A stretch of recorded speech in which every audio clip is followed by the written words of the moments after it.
ஆற்றல் மிகு செயல் வீரர் அருமை தம்பி முரளி அவர்களும், மாவட்ட கழகத்தினுடைய நிர்வாகிகளும், மாநில நிர்வாகிகளும், கழகத்தினுடைய நண்பர்களும், கிளை கழகத்தினுடைய செயலாளர்களும் நேரம் இல்லாத காரணத்தினால் அனைவரும் ஒன்றாக இணைந்து சிறப்பாக ஏற்பாடு செய்து கொடுத்ததுக்கு என்னுடைய திருவள்ளூர் கிழக்கு மாவட்டத்தின் சார்பில் என்னுடைய மனமார்ந்த நன்றியை தெரிவித்து,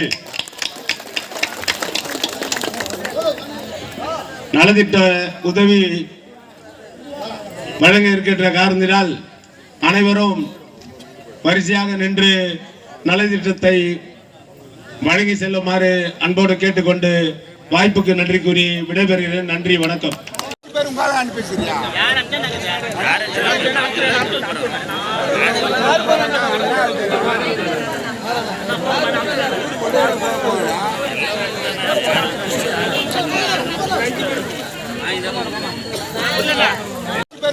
பேசுறியா